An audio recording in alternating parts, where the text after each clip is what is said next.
Hello, donc c'est Julie, sophrologue diplômée et praticienne en EFT clinique. Et je vous ai promis les conséquences. Donc la dernière vidéo, on avait parlé de ce que fait le cerveau pour déclencher un PPPD, ses stratégies attentionnelles, ses jugements, ses hypothèses. Ça va être important pour la suite. Et là, je vais vous parler, donc avant de voir les solutions, je vais vous parler des conséquences d'avoir tous ces jugements, toute cette perception, ces interprétations, voilà, de ce qui nous arrive. Donc, quelles sont les conséquences de ces interprétations négatives et de cette mauvaise direction de notre attention focalisée? Et il y en a 9, toujours selon la publication qui parle du rôle de la thérapie cognitivo-comportementale dans le traitement de PPPD. Donc, je vais vous les donner, les 9.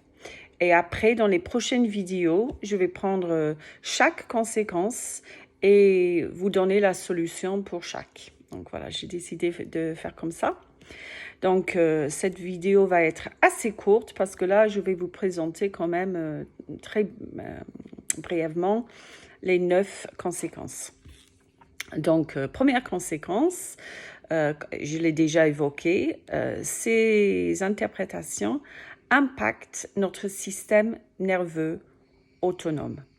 À force de répéter ces pensées, ses émotions, ses comportements, un programme cérébral se construit et s'installe et cela devient une réponse conditionnée à une menace perçue par le cerveau. Donc, la première conséquence, c'est que ça impacte notre système nerveux autonome.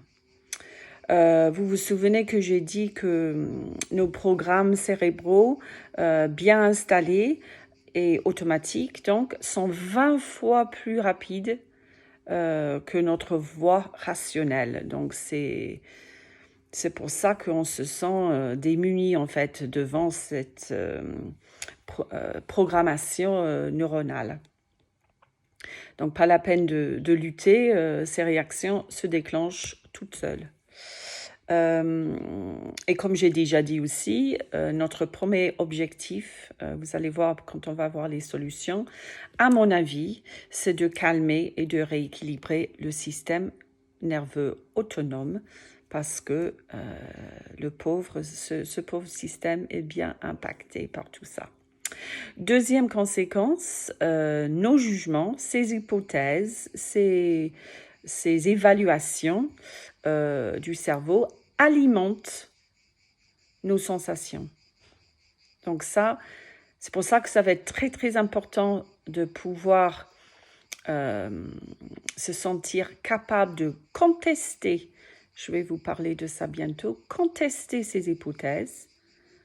Est-ce qu'elles sont vraies ou pas?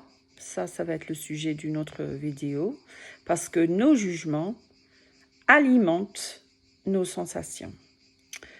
Troisième, nos jugements génèrent de l'anxiété d'état. Le fait qu'on perçoit ça de façon très négative, on a cette anxiété face à la sensation, qui est complètement normale, hein, mais on peut quand même intervenir dessus. Quatrième, nos jugements impactent nos émotions. Je vous avais déjà parlé du bonhomme chinois. Je vous ai bien montré que tout l'être est lié. Si j'ai une pensée, ça va impacter, ça va générer une émotion en moi. Cinquième, comme nos interprétations et nos émotions dictent nos comportements, on commence à adopter des comportements d'évitement.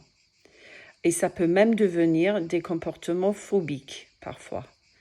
Donc ça, on aura intérêt à parler de ça quand je vais parler des solutions, parce que continuer à éviter va aggraver la situation, va dire au cerveau, oui, j'ai raison d'avoir peur,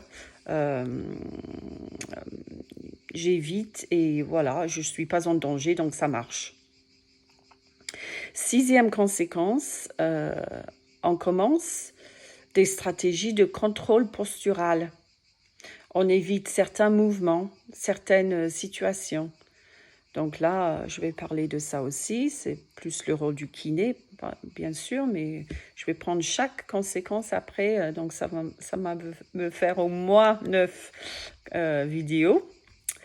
Donc voilà, donc on commence ces stratégies de contrôle postural en évitant certains mouvements. Et le problème, c'est que le cerveau ne peut pas se rééduquer si on évite des mouvements naturels.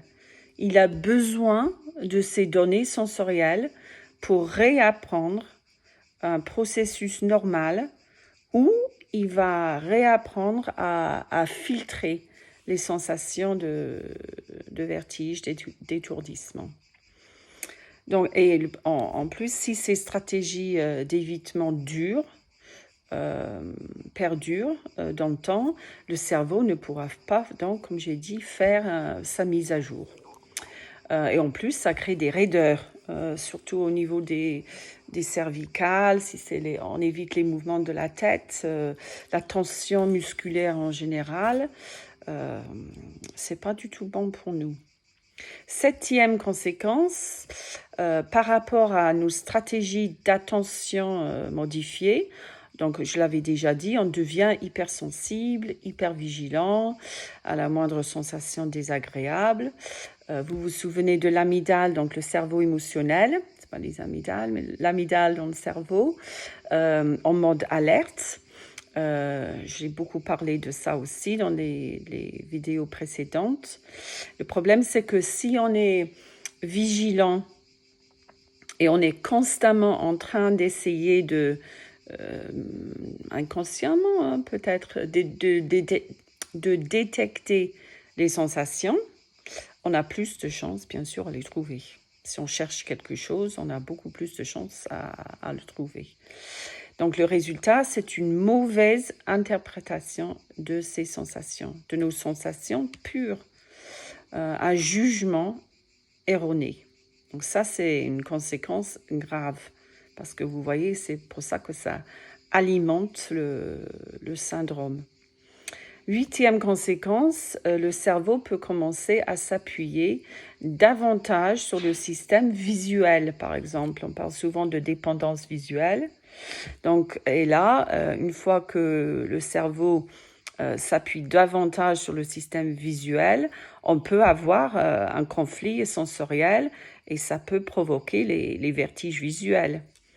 Donc là aussi, c'est principalement le rôle du kiné, mais je vais quand même prendre chaque point dans les prochaines vidéos.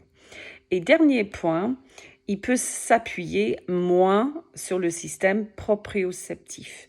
Donc là, je sors du kiné. Là, ce matin, on travaille donc la proprioception, bien sûr, mais on peut le travailler en sophrologie également.